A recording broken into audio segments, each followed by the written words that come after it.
네, 안녕하십니까 여러분. 토익 대표 강사 홍진걸 인사드립니다.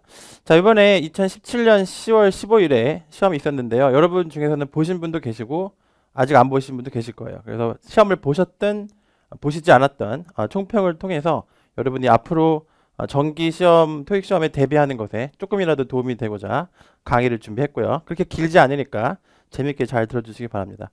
자, 이번 시험을 한마디로 말씀드리면 조금 난이도가 좀 있었던 독해가 가장 큰 특징인데요. 여러분이 많은 학생들을 만나보면 독해가 어려워서 고민들을 많이 하시는데 그런 부분에 대해서 같이 얘기를 나눠보는 그런 시간을 갖도록 하겠습니다. 자, 이번 RC의 난이도를 좀 보시면 파트별 난이도가 파트 5는 뭐라 그럴까 한 절반 정도의 문제가 기존의 기출 문제랑 거의 유사하게 여러분 예상 뭐 저 같은 강사가 예상 가능한 문제가 참 많았어요. 그래서 제가 이따가 보여드릴 텐데 그 파트 5 같은 경우는 문법 문제, 구조 문제 이런 문제는 예전만큼 평이하게 나왔는데 역시 요즘 트렌드가 뭐냐면 어휘 문제예요. 그래서 어휘 문제 때문에 난이도가 좀 있었는데 몇몇 어휘 문제가 어떻게 어렵게 나왔는지 시험을 보신 분들은 기억을 되새겨 보시고 아직 안 보신 분들은 이게 내가 만약에 이 시험을 봤으면 저걸 내가 맞출 수 있었을까 이런 생각을 해보시는 것도 괜찮을 것 같아요. 파트 6는 보시면 2개 반이죠. 파트 6가 최근에 많이 어려웠다가 파트 6는 제 생각에는 좀 난이도가 되게 극히 왔다 갔다 합니다. 그래서 되게 어려울 때는 정말 어렵고요. 쉬울 때는 되게 쉬워요. 근데 이제 학생들이 느끼기에는 어차피 항상 어려우니까 잘 못 느끼는데 이제 저 같은 전문가가 느끼기에는 파트 6의 난이도가 좀 왔다 갔다 하는데 요 정도 이번 시험 난이도 정도는 조금 쉬운 편입니다. 그 다음에 파트 7 같은 경우는 이제 별이 4개인데 파트 7을 쉽다고 하시는 분도 계시고 어렵다고 하시는 분도 계시는데 제가 이제 조금 그 서치를 해보니까 인터넷으로 많은 학생들이 어렵다고 합니다. 그래서 대다수의 학생들이 어렵다고 하는데 제가 봐도 제가 학생 입장에서 봤을 때 난이도가 좀 있는 그런 이유가 있어요. 난이도가 좀 느껴지는 부분이 있어요. 그래서 그걸 나중에 말씀드릴 텐데 지문의 길이가 여러분 착각하시면 안 되는 게 지문의 길이가 길다고 어렵고 지문의 길이가 짧다고 쉬운 게 절대로 아니라는 거죠. 지문이 짧아도 오히려 더 어려울 수가 있어요. 제가 지금 17년째 강의하고 있는데 예전에가 생각이 나요. 예전 토익을 보시면 예전에 있었던 한 2000년대 초반 그때 토익을 생각해 보면은 지문의 길이가 절대로 길지 않았거든요. 지금에 비해서 훨씬 짧았어요. 그럼에도 불구하고 난이도가 많이 어려웠는데 그 이유가 뭐냐면 이렇게 문제를 좀 꼬았다고 할까? 이런 트렌드가 좀 보입니다. 그래서 옛날로 다시 돌아가는 문제를 꼬는 트렌드가 보이는 그런 파트 7이었어요. 각 파트별 총평을 좀 전체적으로 개관을 좀 말씀드리면 파트 5 같은 경우는 좀 구조 문제란 이제 한 문장의 구조가 어떻게 구성이 되는지 문장의 구성 요소를 이해하는 그런 문제를 구조 문제라고 하고요. 네, 문법 문제, 관계대명사, 투부정사, 뭐 수일치, 수동태 이런 걸 문법 문제라고 하는데 이런 문제는 상당히 평이했어요. 그래서 뭐 예전보다 평상시보다 쉽거나 아니면 비슷한 정도로 이따가 설명을 좀 드릴 텐데 그 정도였는데 함정이 있는 어휘 문제 예전부터 어휘 문제가 좀 뻔하진 않고 함정이 좀 있었어요. 그래서 여러분이 끝까지 파트 5 문장을 해석하지 않으면 혼동이 올 수 있고 좀 고민스러운 어느 포인트를 좀 잡아서 문제를 풀어야 되는 그런 문제가 몇 문제가 있었어요. 그래서 여러분이 많이 어려워했어요. 좀 혼동했을 그런 문제가 있었는데 그런 게 어떤 특징이 있는지 같이 이따가 보도록 하고요. 그래서 이런 어휘를 키우기 위해서는 어떻게 해야 되냐면 문장을 좀 정독해보는 습관이 있어요. 어휘를 키우기 위해서 여러분이 어휘집을 보는 그런 생각을 좀 하시는데 사실 어휘집은 좀 단순하고요. 우리나라 말이 나오는 순간 단순해지는 거예요. 그러니까 영어를 한국어로 번역을 해버리면 여러분이 이렇게 말씀드릴 수 있을 것 같아요. 단정을 내려버린다고 할까? 예를 들어서 이런 예가 있죠. make라는 동사가 있어요. 그럼 이걸 한국말로 단정을 해버리는 거지. 만들다. 이렇게 단정을 해버려요. 한국어로 공부를 해버리면. 그럼 이제 이 영상을 보시는 많은 분들이 느끼실 겁니다. 메이크가 만들다만 있는 건 아닌데. 이런 생각을 하시잖아요. 그죠? 이렇게 한국어로 해버리면 단정이 되는 거죠. 그러니까 이런 식으로 공부를 하시는 분들이 많이 어려워했을 그런 좀 단순하게 공부하면 안 된다는 거죠. 한국어로 번역해서 공부하지 않고 약간 영어 속에서 전체 맥락에서 이렇게 쓰인다 이런 걸 좀 공부해야 되는 그런 학습법이 필요한데 그렇게 하기 위해서는 평상시에 독해를 통해서 좀 정독해보는 거죠. 좀 그렇게 꼼꼼하게 해석해보는. 그러니까 어휘 공부를 따로 할 필요는 없고요. 독해를 좀 천천히. 독해를 우리가 빨리빨리 읽는 게 이제 중요하긴 하지만 평상시에 좀 정독을 해볼 필요도 있다는 얘기죠. 그러면 이 어휘가 이렇게도 쓰이는구나 이런 걸 이제 알 수가 있는데 그런 어휘의 어떤 정확한 뜻을 위해서는 한국어를 도입해서 이렇게 공부하는 것이 아니라 얘는 이렇게도 쓰이고 이렇게도 쓰이고 이렇게도 쓰이고 이런 걸 이제 독해를 통해서 용법이 여러 가지구나라는 것을 깨달으셔야 되는 그런 학습이 필요하다는 얘기죠. 파트 6 갑니다. 파트 6는 역시 이제 아까 말씀드린 대로 평이했고요.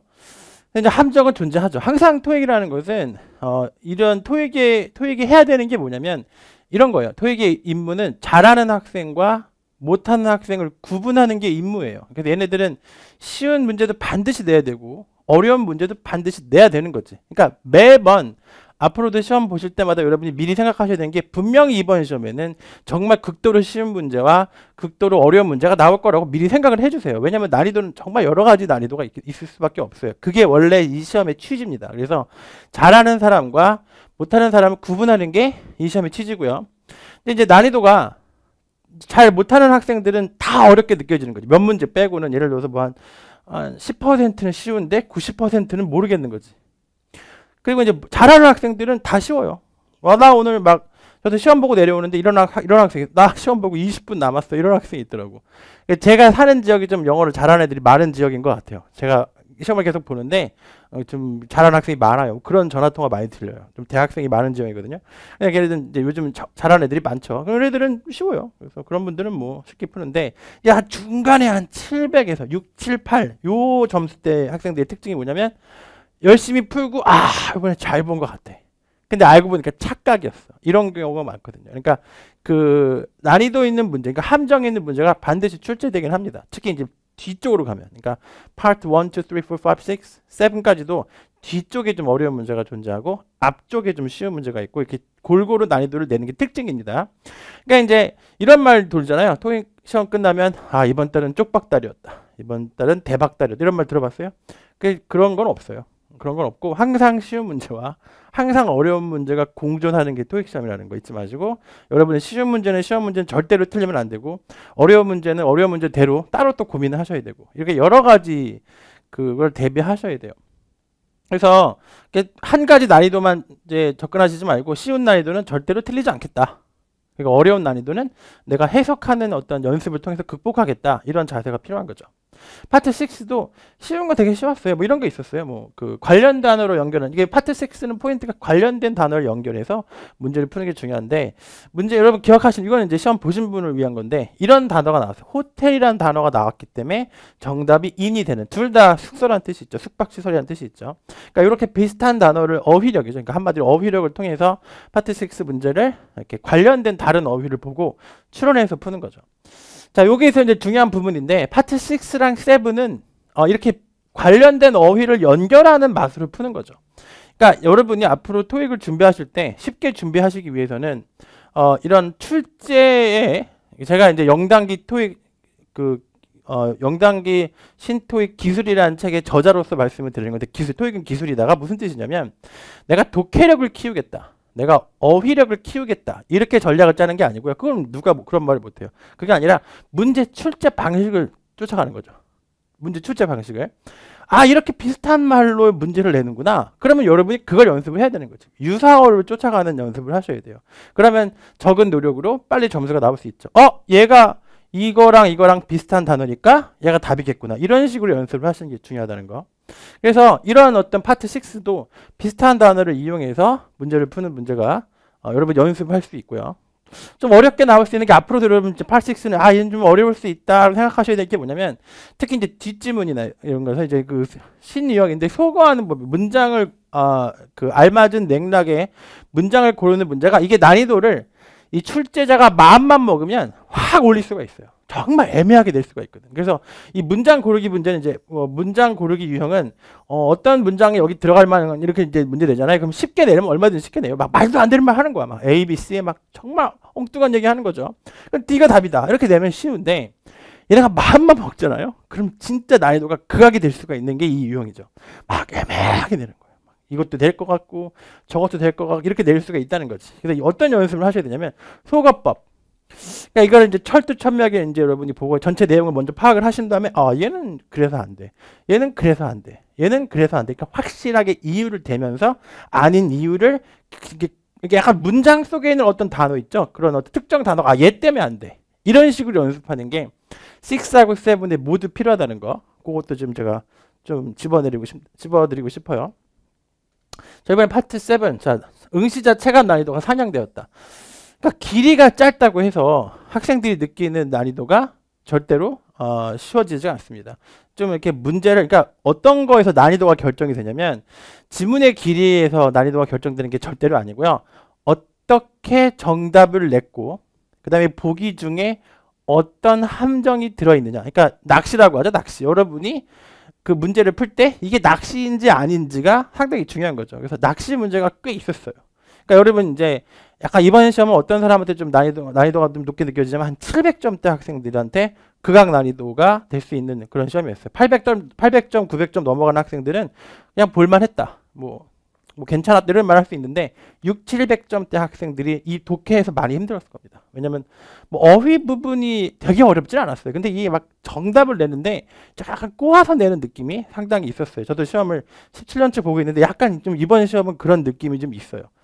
그래서 출제자에 한국인이 있나 이 생각도 좀 했어요. 그래서 지문의 길이가 길진 않지만 약간 혼동을 주는 보기가 난이도를 결정한다. 여러분 입장에서, 학생들 입장에서는 길거나 이런 거보다도 뭐 그게 이제 난이도가 높다고 생각할 수 있는데 그렇지 않고요. 또 어떻게 보기를 좀 헷갈리게 되느냐 이런 그런 부분이 좀 두각을 나타내는 그런 시험이었고요. 예를 들면 제가 기억나는 게 이런 게 있어요. 하나만 이제 포인트 있게 강의를 좀 여러분 이제 시험 보신 분만 기억을 하겠지만 어떤 그 회사가 여행하는 회사, 호주에 있는 여행 회사인데 그 어떤 다른 그 회사랑 같이 제휴를 했다. 파트너십, 제휴를 했다. 이런 내용이 나왔어요. 그 기사문이 첫 번째 더블 패스지 때 기사문이 나왔거든요. 제휴를 했다. 그렇게 해서 이제 여행 상품을 폭넓게 한 거죠. 제휴를 해서. 그러니까 이제 이거는 합병은 아니고요. 제휴를 한 거죠. 답이 뭐였냐면 announce on expansion 이게 답이었어요. expansion. 그러니까 이게 왜 애매하냐면 expansion이 어려운 단어가 아니라 파트너십을 과연 expansion으로 볼 수 있느냐 이걸 판단하셔야 되는 거지. 파트너십이 expansion이 될 수 있느냐 없느냐를 판단하셔야죠. 이게 답이었으니까. 근데 이 투어 패키지가 들어간 이게 오답이었는데 이 투어 패키지가 나왔거든요. 이게 투어 패키지가 피지로 가는 투어 패키지가 있고 막 이렇게 나왔는데 이게 틀린 거지. 그러니까 여러분이 봐봐. 제가 방금 말씀드린 거지. 어느 부분이 말이 안 되는지를 찝어내는 연습을 하셔야 돼. 이 보기는 얘 때문에 답이 아니야. 이벨리웨이트 때문에 아니야. 얘는 맞아. 얘 때문에 답이 아니야. 그러니까 6의 문장 고르기 유형하고 7의 이런 난이도 있는 문제들은 여러분이 얘 때문에 답이 아니야. 이런 식으로 찝어서 여러분이 연습을 하셔야 돼요. 정확하게 얘 때문에 답이 아니야. 얘는 이것 때문에 답이 아니야. 이렇게 정확하게 오답을 소거해가는 연습을 하시면 요런 시험 문제, 토익 어렵지 않게 준비하실 수 있을 겁니다. 그래서 추론 유형 문제를 많이 풀어봐야 되는데, 추론 문제, 그러니까 약간 그대로 막 어휘 그대로 출제하는 것이 아니라 한번 곱씹어 봐야 되고, 이거 파트너십을 익스펜션을 볼 수 있나? 이런 연습을 좀 해야 되는 거죠. 그렇게 나왔어요, 이번 시험. 이게 이제, 근데 솔직히 말해서 10월 15일 시험은 월말 시험하고 좀 다른 약간 중간에 낀 시험 같은 느낌이 들잖아. 그래서 이게 계속해서 이런 트렌드가 이어질지는 계속해서 이제 월말 시험도 봐야겠지만, 일단은 10월 15일 시험에서는 이런 이제 어떤 특징이 보여지고 있어요. 추론 문제를 많이 연습해야 된다. 자, 논란 종결이라는 코너를 만들었어요. 논란 종결 한 9가지 준비했습니다. 그래서 여러분 요거는 이제 시험 보신 분들한테는 내가 헷갈렸는데 이걸 내가 왜 틀렸는지 왜 맞았는지를 좀 생각해 볼 수 있는 기회가 될 것이고, 시험을 안 보신 분들은 이거 내가 만약에 시험을 봤으면 맞췄을까? 이런 거 생각해 볼 수 있는 기회죠. 자, 첫 번째가 논란이 103번이었는데 리절트냐 단수냐 복수냐의 문제였는데, 그렇죠. 이제 제가 쓴 기술서에도 나와 있는데, 이게 is라는 부분이 나와 있는 것, 그 다음에 report가 단수라는 것, 이걸 봤을 때 복수일 이유가 없죠. 그래서 이 두 개가 포인트가 돼서, 정답이 단수였던, result가 답이었던, 그러니까 명사의 단수 복수 문제가 나왔었다는 거. 이런 게 이제 논란이 됐었고요. 두 번째는 얘가 답이냐, 이런 게 있었어요. 근데 이게 비동사, 노lon건 부사니까 괄호치고, 비동사가 나오고 ing냐 pp냐 형용사 이런 문제 여러분 전통적으로 어려워하시는데 약간 해석이 좀 필요하긴 해요.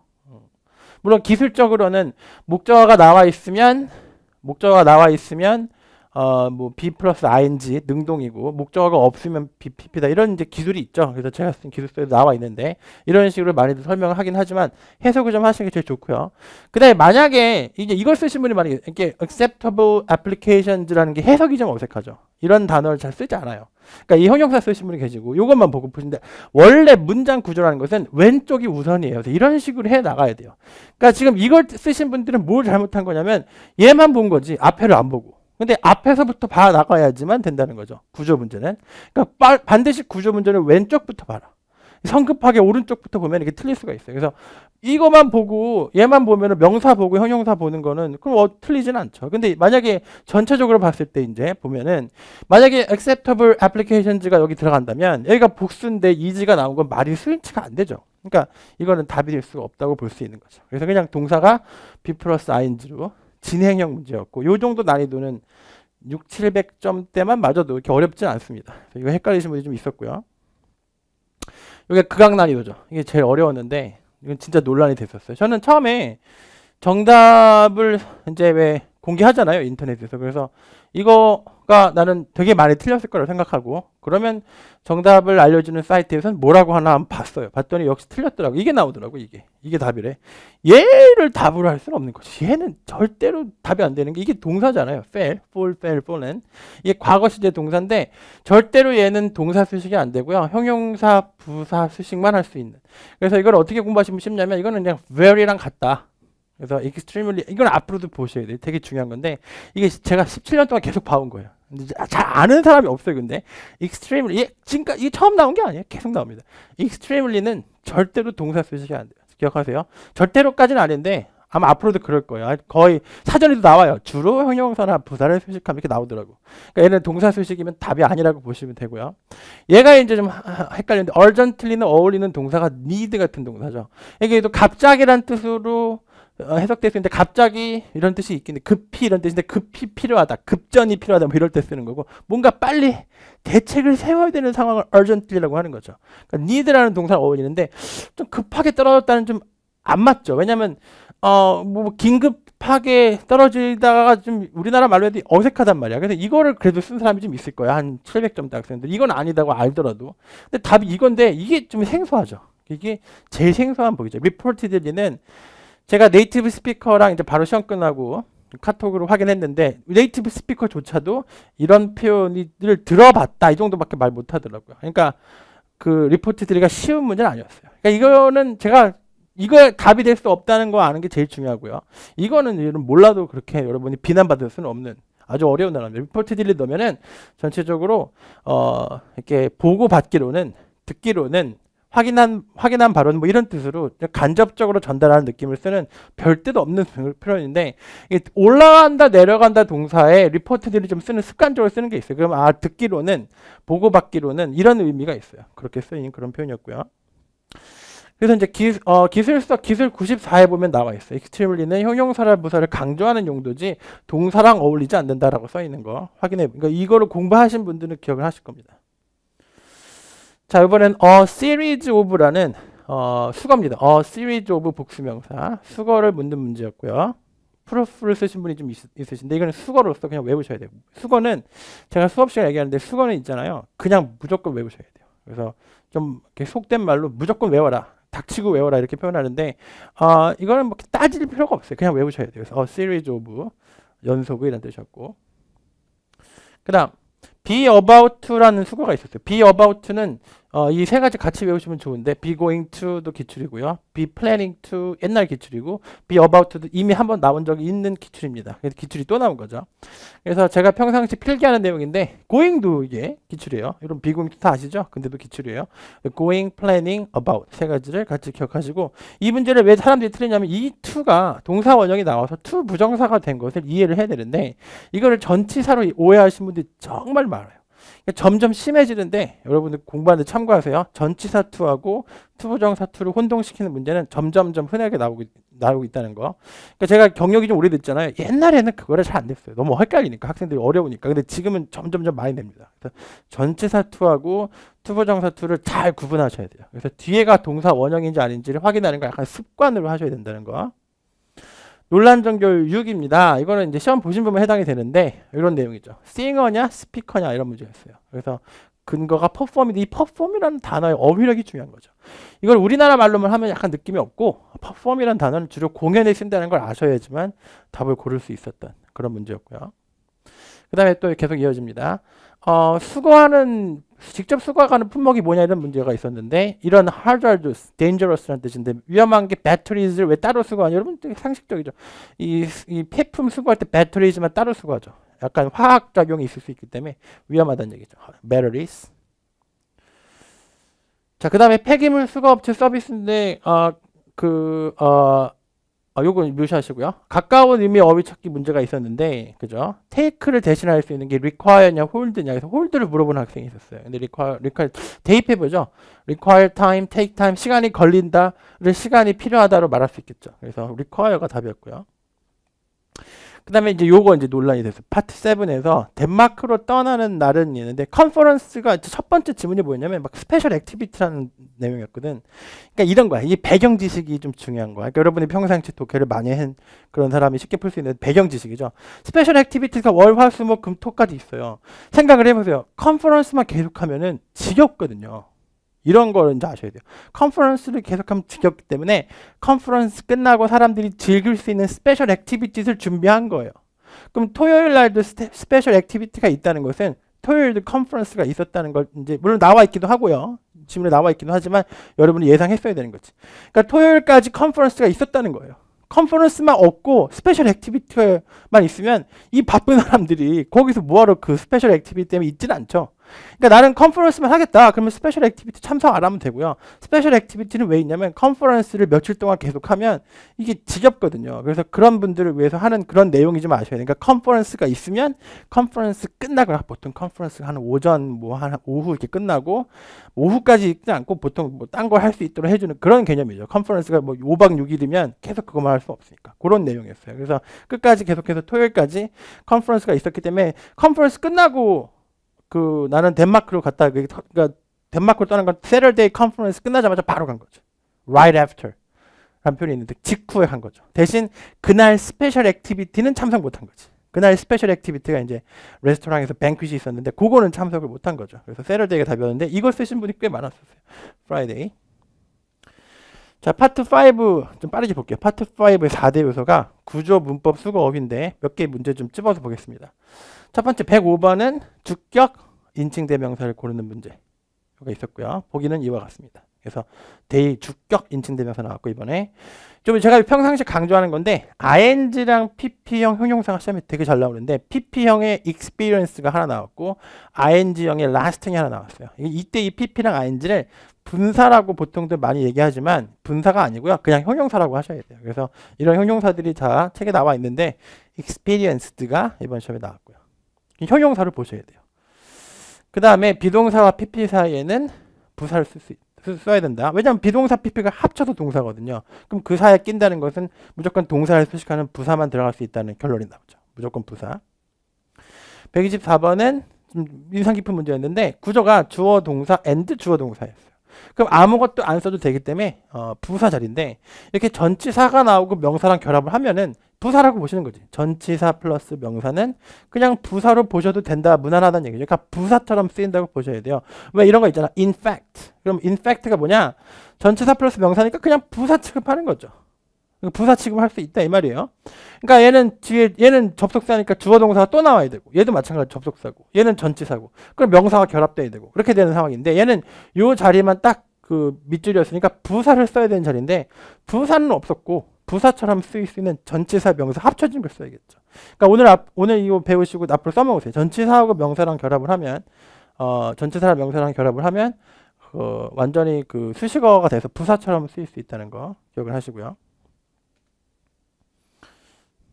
다음 125번 요번에도 이제 ing형 형용사가 나온 거지. 그래서 experienced가 pp형이고 lasting처럼 ing형 형용사가 나왔다. 그래서 lasting 정답이었고요. 지속하는 효과. 그럼 왜 pp가 답이 안 됩니까? 이거는 이제 어느 한쪽만 형용사인 거지. 그래서 외우셔야 돼요. lasted는 무조건 동사고요.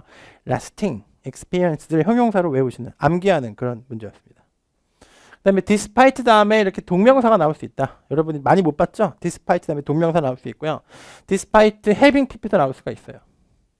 despite having pp도 나올 수 있고 however가 보이는데 however는 여기서 기술 파트 5 용도는 아니에요. however가 파트 5 나오는 확률은 거의 없어요. 몇 번 있었는데 지금 요즘 트렌드로는 나오지 않는 트렌드입니다. 그래서 however 나오면 무조건 5에서는 오답이고 6 전용이다 이렇게 보시면 돼요. however는 가급적 5 쓰지 마라. 다음 문법 문제 101번부터 for the past 10 years라는 표현이 나와서 현재 완료 쓰는 문제가 나왔는데 현재 완료가 출제되었다. 그래서 여기 나와 있다시피 이런 공식이 있어요. 그래서 for the past 10 years 지난 10년간 그러면 현재 완료를 쓰는 공식에 해당이 되는 거죠. 아니면 이 부분이 출제되기도 하고요. 104번. 104번은 이제 제가 좀 중요하게 보는 그런 문제였어요. 나는 이 문제를 보고 좀 한참 봤어요. 시험장에서. 이게 정말 중요한 게 초점 부사라 그래서 이게 잘 나오는 부사들이 좀 정해져 있어요. 그래서 여러분 얘들을 좀 제발 좀 외웠으면 좋겠는데 기술 91에 해당이 됩니다. 기술 91. 그래서 이 중에 only가 여기 있는데 얘네들 자체가 좀 정답률이 높다. 이렇게 외우시면 좋을 것 같아요. 그래서 초점 부사 시간 관계상 뭐 설명을 드리지 못하지만 초점 부사라는 게 있고 얘는 다른 부사들하고 좀 틀리게 아무거나 막 갖다 붙일 수가 있어요. 강조하는 거기 때문에. 그래서 정답률이 좀 높은 애들 있다. 이렇게 생각하시면 돼요. 초점 부사였어요. 초점 부사. 107번은 비교급을 수식하는 표현 중에 뭐 even, still, far much 이런 게 이제 옛날식이고요. 이건 even, still, far much 하려면 요즘에는 이제 이런 게 나와요. considerably, significantly 나온다고 적중을 했죠. significantly lower. 비교급을 considerably, significantly란 이런 느낌의 부사들이 수식을 할 수가 있다. 110번. 110번도 되게 중요한 공식입니다. 이렇게 prefers라는 동사가 있었는데 현재 시제가 나오면 되는 정답이 되는 부사들이 있는데 이건 이제 현재 시제의 부사인데 일반적으로 반복되는 사실은 현재 시제고 현재 시제에 어울리는 부사들이 정말 출제가 잘 되는데 이번에도 역시 약간 generally가 나왔는데 generally가 제 기억에 올해만 두 번째예요. generally가 상반기에 한번 나왔었어요. generally가 계속해서 나오고 있고요. 그 외에도 요리 뭐가 있는지 잘 보셔야 돼요. 이런 것들을 공부하셔야 되고 현재 시제 부사였습니다. 제 개인 강사 페이지 있죠. 거기에 자료실에다가 특정 용도의 부사들이라는 자료를 올릴 테니까 그거를 다운로드 받아서 공부하시면 될 것 같아요. 상당히 적중률이 높거든요. 이거는 여러분이 시간을 1시간만 들여도 엄청나게 효과가 있습니다. 특정 용도의 부사들이 시험에 쏟아집니다. 왜냐하면 부사는 시험에 나올 수 있는 게 정해져 있거든요. 부사의 특성상 그래요. 그래서 그거 자료 올릴 테니까 제 페이지에서 특정 용도의 부사라는 이름을 올릴 테니까 한번 다운로드 받아서 한번 보세요. 한 10페이지 정도 되니까 10페이지면 안 될 거예요. PDF로 이제 편집한 게 있습니다. 다음. 그다음에 요것 좀 요즘 트렌드죠. 핫해 이런 거. one, the other. 두 개가 있으면 하나는 one, 하나는 the other라고 외우세요. the other는 나머지 전부란 뜻이에요. 그래서 두 개가 있으니까 하나 빼면 하나 남죠. 그래서 one, the other가 두 개 있을 때 하나를 말하는 거고. 이런 거에는 시험에 안 나왔지만 요거 요즘 트렌드예요. 분명히 요즘 언젠가 나올 겁니다. some 어떤 사람들은 돼지고기를 좋아하고 others 어떤 사람은 소고기를 좋아한다. 이런 개념. 어떤 사람은 기독교고 어떤 사람은 불교다. 이럴 때 막연하게 두 그룹을 말할 때 some과 others가 some과 others가 같이 짝이 된다는 거 같이 기억을 하시고 이 other가 들어가는 표현이 이제 출제가 되었습니다. one, the other는 두 개가 있을 때 one, the other 이렇게 기억을 하시고요. 128번 중요하죠. 기술 30일에 나오는데 정말 이거만큼 공부했으면 좋겠어요. 이게 기간의 전치사와 시점의 전치사가 처음에 공부하시는 분들은 절대로 구분이 안 돼요. 그래서 암기를 하시면서 도대체 기간이 무엇인가, 도대체 시점이 무엇인가 고민을 좀 해볼 필요가 있어요. The end of the month는 어느 한 시점이죠. 월말만 딱 집어서 말한 거기 때문에 기간에 쓰이는 within하고 쓸 수가 없는데 한국말로만 쓰기 때문에 좀 많이 헷갈립니다. 조심하세요. within과 before, 기간과 시점의 전치사. 그 다음에 이제 수거 부분 보시면 여러분이 외우셔야 될 게 이제 meet이라는 동사가 있는데 meet은 satisfy라든가 exceed로 바꿀 수가 있어요. 만족시키다, 초과하다. 뭔가 어떤 기준을 만족시킨다. 기준을 뛰어넘다. 이런 뜻으로 meet을 씁니다. 그래서 meet, 만나다가 아니라 이렇게 어떤 만족시키다는 뜻이 있다는 거를 이용해서 이렇게 수거로 다 외워서 푸는 거죠. 이 문제는 해석해서 푸는 게 아니라 수거 문제였습니다. 108번 demand for, 수요, 필요, 요구 이럴 때 뭔가 내가 원하는 게 있으면 for라 그래요. 그래서 원하는 것이 나오는 그런 전치사죠. 원하는 것이 있을 때 쓰는 전치사. 원하는 것. 그 다음에 be dependent on은 depend on이라는 뜻이에요.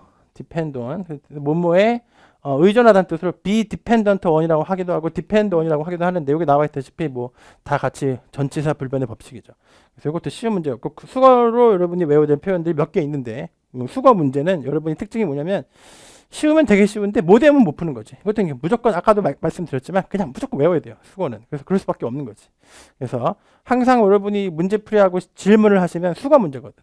이게 외우지 않고선 방법이 없다 이 말씀이에요. 수거 문제. 자, 이번에 어휘 문제. 자, 이번에 어려웠던 어휘 문제. identify가 나왔어요. 이게 무슨 뜻이냐? 혼동이 되지 않도록 서로를 구분하는 거죠. identify. identity, 정체성. identify. 이 사람은 얘는 얘고 얘는 얘로 만든다. 그러니까 여러분을 identify 하는 게 뭐예요? 여러분의 신분증이죠. 나처럼 만들 수 있는 게 신분증인 거지. 그래서 우리가 이런 말 쓰잖아. 야, 민증 꺼. 이러잖아. 그러니까 이게 너가 누군지를 보여주고 너의 정체를 밝혀주는 게 아이덴티파이인데 지금 여기 보시면 모델이 나왔어요. 그러니까 예를 들어서 무슨 뭐 프린터 모델이다. 그러면 다 똑같이 생겼잖아요. 그 모델들을 하나하나 구분시켜주는 게 뭐다? 시리얼 넘버다. 이런 부분을 보고 끝까지 읽고 해석해야 되는 아이덴티파이.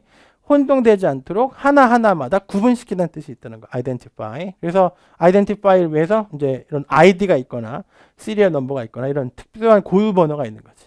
그래서 아이덴티파이가 답이었어요. 그죠? 오답으로는 establish, unify, understand 이런 게 있었어요.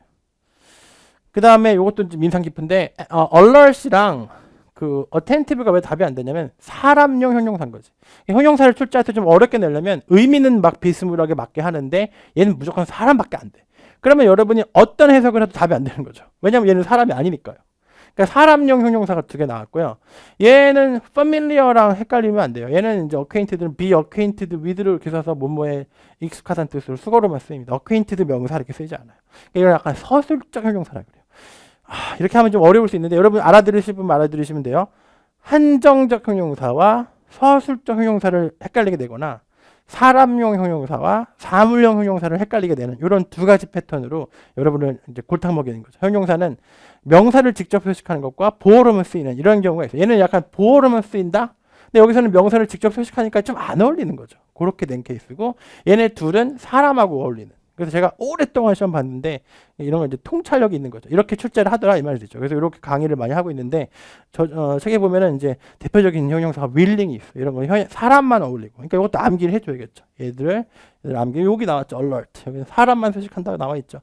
이런 개념을 아셨으면. 그러니까 여러분 중에 시험 보시면서 그런 개념을 생각하실 수 있는 분은 상당히 수준이 있으신 분이 이게 쉬운 문제가 아닙니다.